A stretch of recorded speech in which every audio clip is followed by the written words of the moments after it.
به به دیگه داره بهار میرسه، سال نو، نخست وزیر نو، مجلس نو، وزیران نو. شب میخوابی تو کانادا، میخوابی صبح بیدار میشی تو کشور نو، میبینی تو ایالت 51 که امریکا خواب بیدار شدی. به هر صورت پیشاپیش نوروز باستانی و فرارسیدن سال جدید خورشیدی رو بر تمام ایرانیان و غیر ایرانیان و تمام کسانی که این رو جشن میگیرن، نوروز رو جشن میگیرن، پیشاپیش تبریک میگم و امیدوارم برای همتون سال خوبی باشه.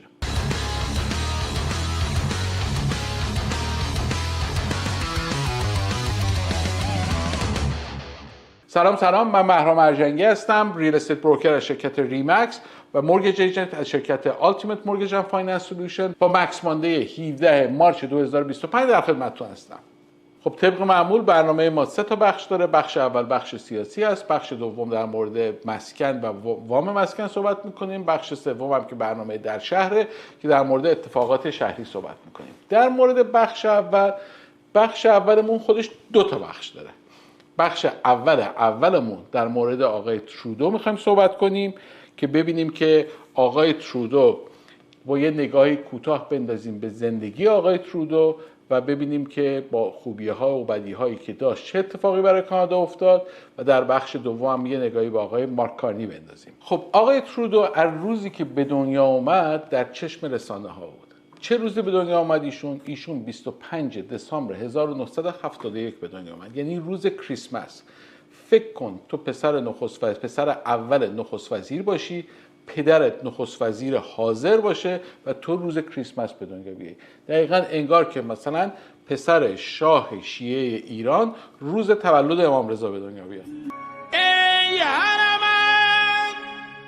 حالا خیلی مشابهت نگیرین، نرین اونوری. منظورم اینه که میخوام مهم بودنش رو بهتون بگم که چقدر روز مهمی بود و چقدر میدیاها داشتن به این داستان نگاه میکردن که پسر اول آقای نخست وزیر روز 25 دسامبر 1971 به دنیا آمده. Justin Trudeau has been in the public eye since birth, with his father Pierre Elliott Trudeau serving as prime minister at the time. ایشون پسر بزرگ از پسر آقای پیر الیوت ترودو نخست وزیر کانادا بود که خیلی تحت فشار بود که بره و راه پدر رو ادامه بده و سیاستمدار بشه، ولی در یک مصاحبه تلویزیونی در سن 23 سالگی گفت علاقه به سیاست نداره و میخواد بره و معلم بشه. The eldest of 3 boys, there was pressure on the young Trudeau to follow in his father's footsteps, but in a 1995 interview with Sandy Ronaldo, Never. he mentioned he would not pursue that path and instead became a teacher in BC.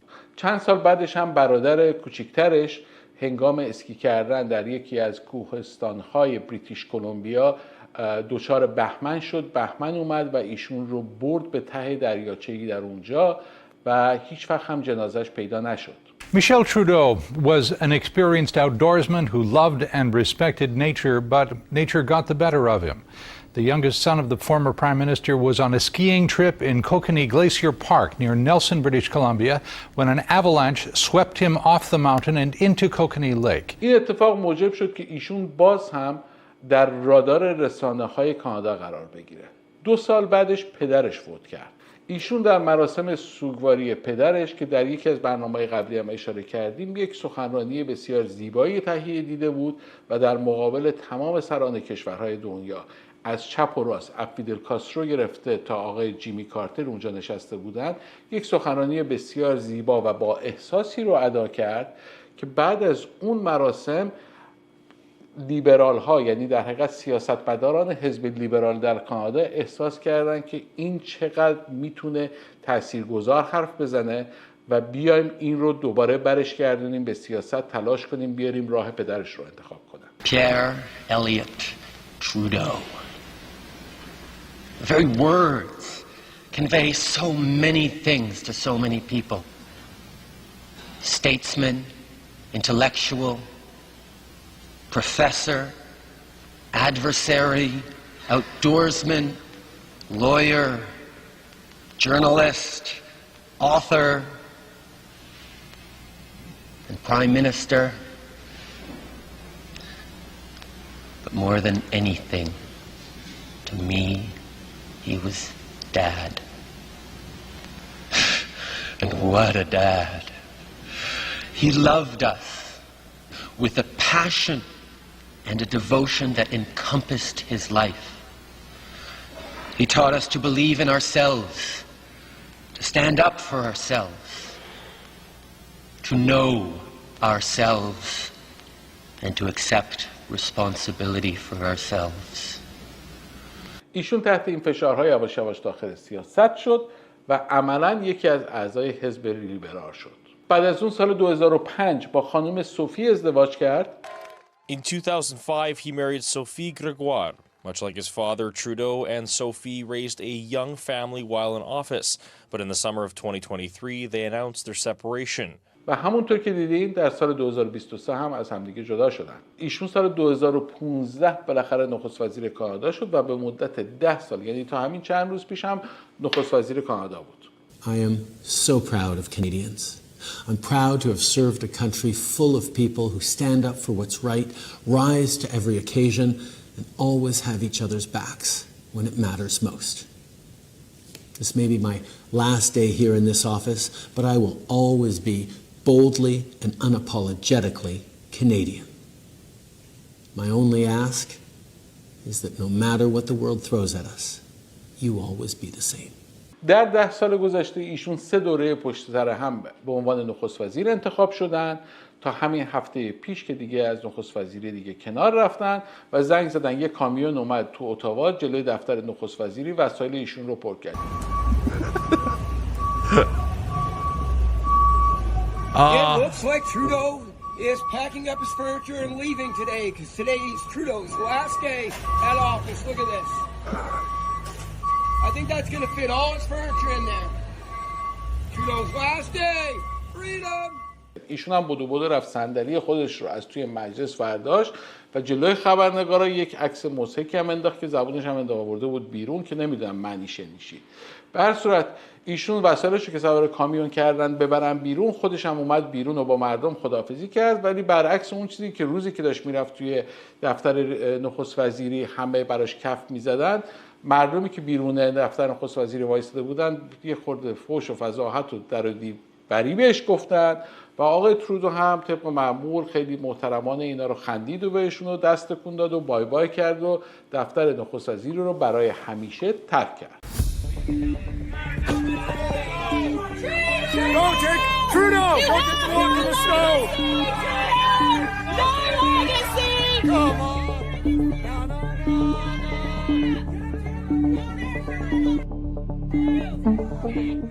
رابطه من با آقای ترودو رابطه عشق و نفرته. هم دوستش دارم هم متنفرم ازش. حالا چرا؟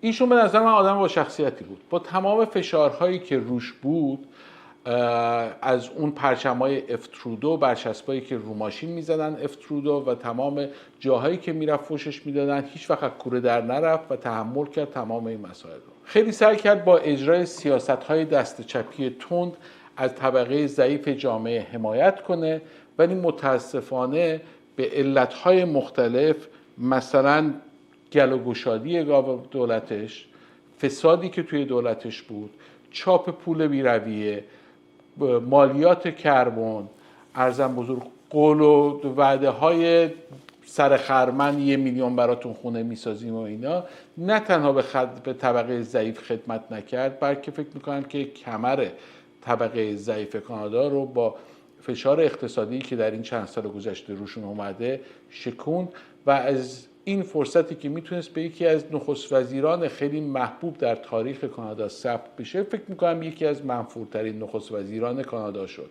و خیلی عجیب بود برای من تو این 10 سال این از کجا به کجا رسید. از یک اوج محبوبیتی که انتخاب شد به نام ترودومینیا بهش میگفتن، دیوانگی در حقیقت جامعه که همه عاشق ترودو بودن، به یکی از پایین ترین مقبولیت های در حقیقت جامعه رسید و طوری شد که آخرش خودش خداحافظی کرد و ول کرد و نخست وزیری رو عطایش رو به لقایش بخشید.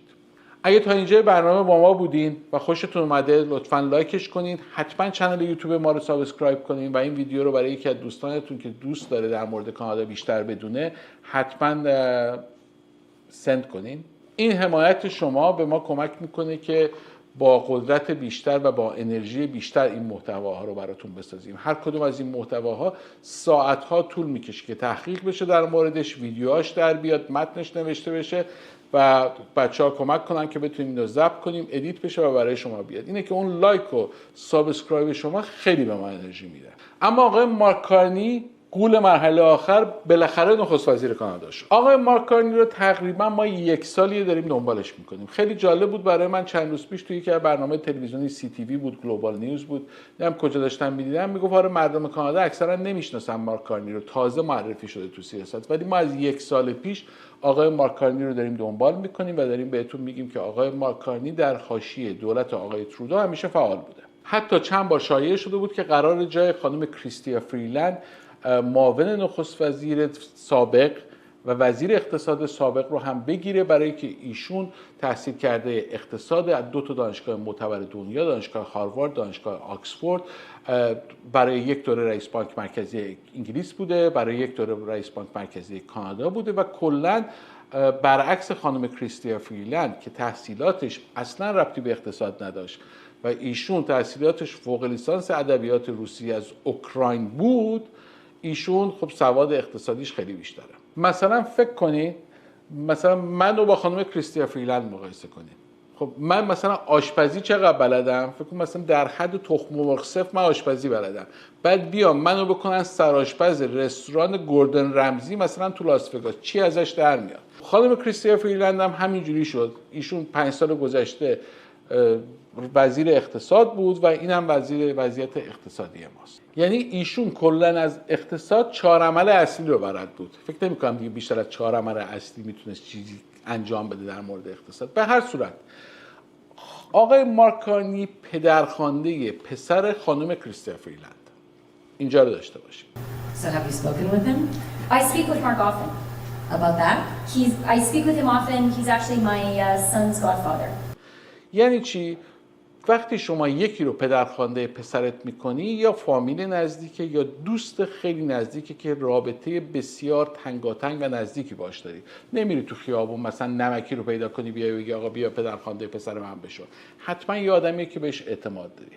خب چجوری میشه؟ یعنی مثلا من آشپزی که تخم مرغ درست میکنم، اگه بخوام یه روز برنج بذارم، الان زنگ میزنم میگم مامان چجوری باید برنج بذارم، فکر کن خانم کریستیا فریلند صبح به صبح بلند میشده زنگ میزده و آقای مارک کارنی میگفته من میخوام مثلا امروز یه تئوری اقتصادی جدید درک کنم، بیا به من کمک کن. احتمالم میدم، یعنی من احتمال میدم که پشت پرده این اتفاقات میافتاده. نه تنها من بلکه خیلی ها این رو میدونن که و فکر میکنن که این اتفاق میافتاده که خیلی خانم کریستیا فریلند ادوایز میگرفته از آقای مارک کارنی.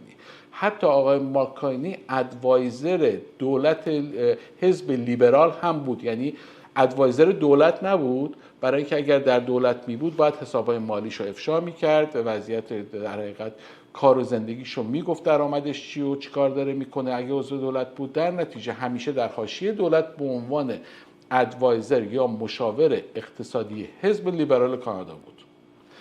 وضعیت اقتصادی بد کانادا هم پاشنه آشیل دولت آقای ترودو شد. پاشنه آشیل آقای ترودو وضعیت بد اقتصادی کانادا بود. خانم کریستیا فریلند در سال گذشته، اواخر سال گذشته، یه روز قرار بود بیاد گزارش مالی سال 2024 رو اعلام کنه که روز دوشنبه که آقای ترودو روز جمعه توی میتینگ زوم به این خانم گفته بود که بعد از اینکه این رو اعلام کردی فرداش من شما رو عوض میکنم. خانم کریستیا فریلند خیلی خیلی بهش برخورد. خانم کریستیا فریلند و همون روز استعفا داد و اومد بیرون و اون گزارش رو نخوند که اگر یادتون باشه تا از دنبال یکی میگشتن که بیاد گزارش بخونه، اینقدر وضع اوضاع خراب شد. این ضربه مهلکی بود به دولت ضعیف آقای ترودو که چند روز بعدش آقای ترودو دیگه اومد و تحت فشارهایی که حزب لیبرال بهش داشت می آورد اومد و اعلام کرد که استعفا خواهد داد و از دولت داره کناره‌گیری میکنه.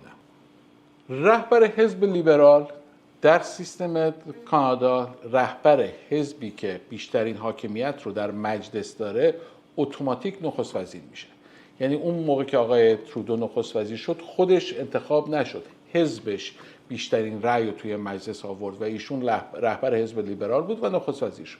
حالا ایشون از رهبریت حزب لیبرال استعفا داد و گفت من میام کنار. یعنی چی؟ یعنی اتوماتیک از نخست وزیر هم کنار خواهد رفت. برای اینکه ایشون رو جایگزین کنن گفتن که خب بیایم حزب لیبرال یه دونه انتخابات داخلی بذاره بین خودش و بین اعضای حزب لیبرال یک رهبر جدید رو انتخاب کنن.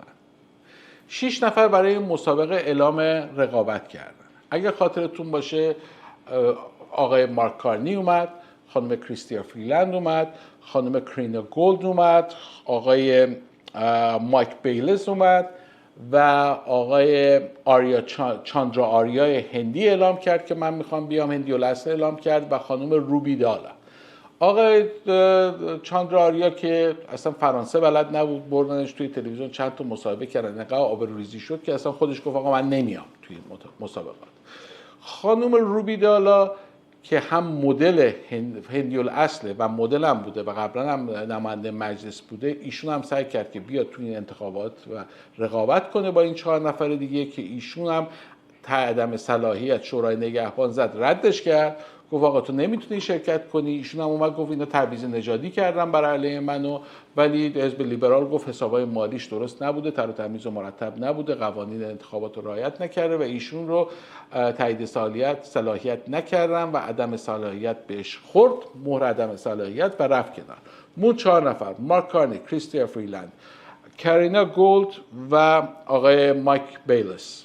خب بین این 4 نفر انتخابات انجام شد.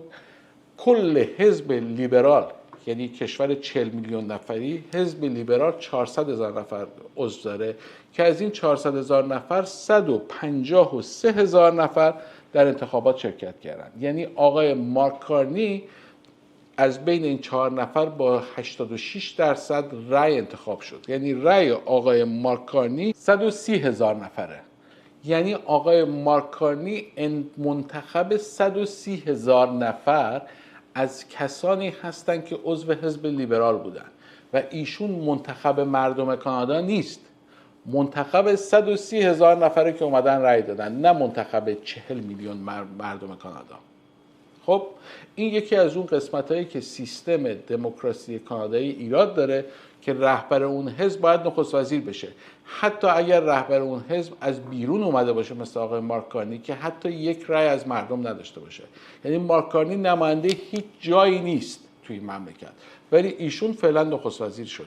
ولی چه اشکالی داره؟ ایشون بالاخره نخست وزیر کانادا شده با سیستمی که همه قبول دارن. حالا رفته تو سیبل برنامه‌های ما، از هفته بعد در مورد ایشون می‌خوایم صحبت کنیم و می‌خوایم ببینیم ایشون این کشتی شکسته کانادا رو چجوری میتونه به ساحل چی میگن سلامتی و درستی و فلان و اینا برسونه. حالا بریم ببینیم که ایشون چیکار خواهد کرد برای کانادایی‌ها در این طوفان ترامپ.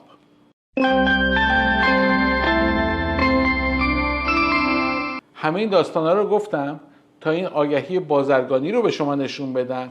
این لیستینگ جدیدمون در شهر ریچموند هیل کانادا رو بهتون نشون بدم که بسیار خونه زیباییه، نه خونه خیلی بزرگیه نه خونه خیلی کوچیکیه، بسیار خونه اندازه سایز خوب، 3 خوابه، حدود 2000 اسکوئر فوت که با هم دیگه میریم یه توری ازش داشته باشیم. این خونه آدرسش هست 119 آلپاین کرسنت، یه خونه دیتچده با زمین 32 در 110 فیت، 3 خوابه به اضافه یه دونه بیسمنت آپارتمان هم داره که کسایی که میخوان بیسمنت اجاره بدن و درآمد اضافه داشته باشن میتونن از اون استفاده کنن. ready to go. بسیار خونه زیباییه، در کمتر از 10 دقیقه مدرسه بیویو سکندری اسکول است. مدرسه بیویو سکندری اسکول، اونایی که توی ریچموند هیل و تورنتو زندگی میکنن میدونن یکی از تاپ ترین دبیرستان های استان هستش. یعنی همیشه تو رده 3 تا مدرسه برتر استان هستش که تمام کسایی که تو زون این منطقه هستن، یعنی تمام کسایی که میخوان بچه‌هاشون مدرسه خوب برن، سر و دست میشکنن که تو این زون این مدرسه ثبت نام کنن و خونه داشته باشن و بتونن بچه‌هاشون رو به این مدرسه بفرستن.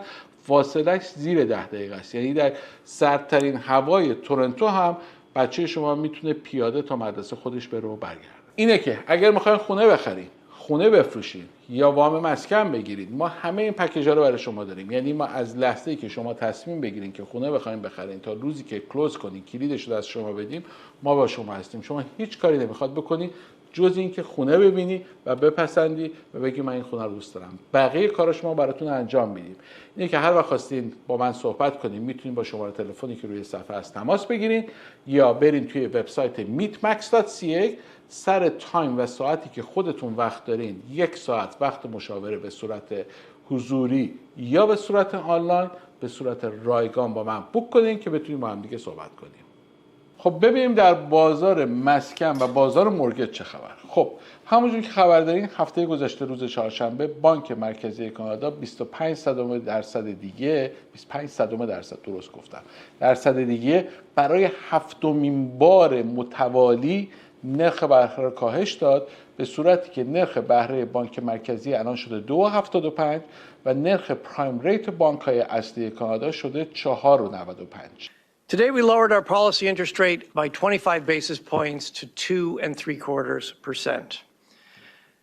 The Canadian economy ended 2024 in good shape. Inflation has been close to the 2% target since last summer. Substantial cuts to our policy interest rate through the second half of last year boosted household spending and strengthened economic growth.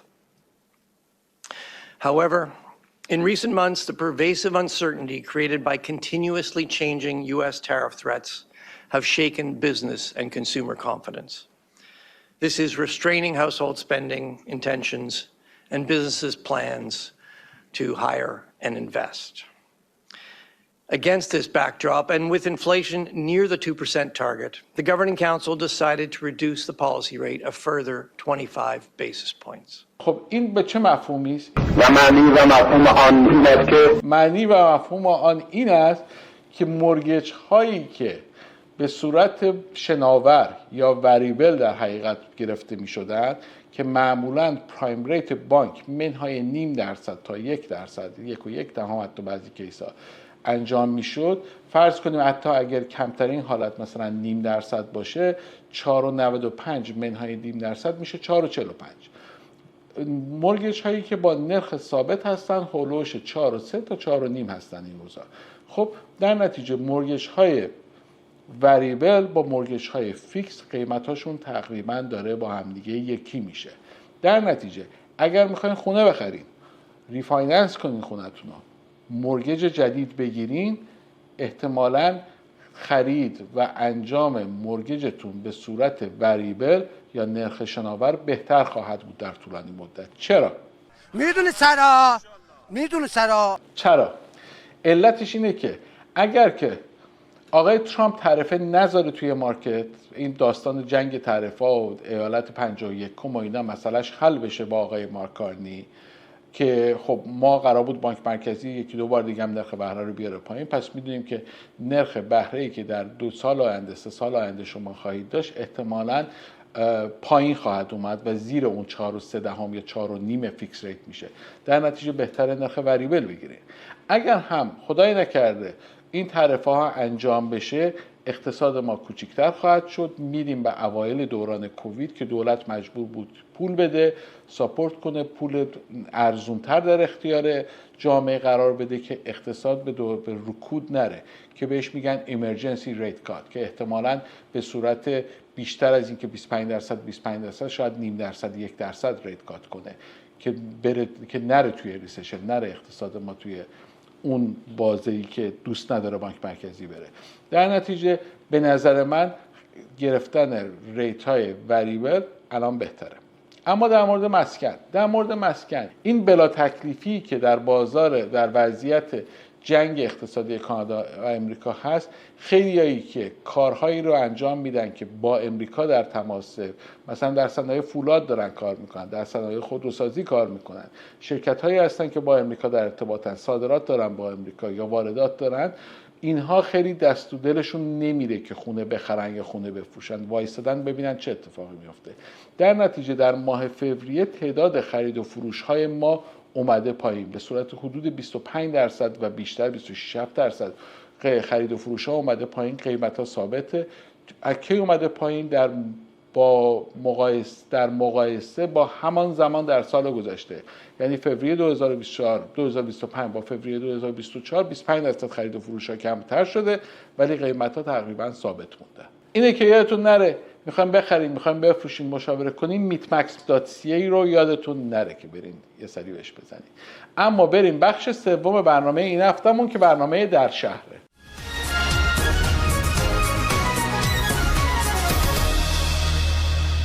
خب قسمت سوم برنامه همونجوری که دیدین در شهره که به جرم جنایت در شهر تورنتو میخوایم بپردازیم. ولی انقدر این خونه قشنگه، انقدر این اتاقش زیباست که من خودم اینجا نشستم اصلا دلم نمیاد در مورد جرم و جنایت حرف بزنم، مخصوصا جنایت. در نتیجه به یک جرم کوچیک بسنده میکنیم امروز. آقا در شهر مارکام هفته پیش نشون دادیم که توی کینگ سیتی رفتن چند تا خونه رو بنزین ریختن، آتش زدن چند نفر. این هفته چند نفر همین کار رو با یه سری ماشین توی پارکینگ لات نمیدونم ماشین فروشی بود به نظر میاد که رفتن اونجا ماشینایی که گذاشته بودن اونجا رو توی اون پارکینگ آتش زدن. حالا دیگه نزدیکای چهارشنبه سوری، شما به بزرگی خودتون ببخشید. این خونه بسیار زیباست که دید کفشو دارم میبینم، رنگشو دارم میبینم، فضاشو دارم میبینم، اصلا کیف میکنم. امیدوارم که حتما یه خریدار خوب ایرانی خوب برای این خونه پیدا بشه، چون واقعا حیف از دستتون بره. به هر صورت تا مکس مانده هفته آینده، خدا نگهدار.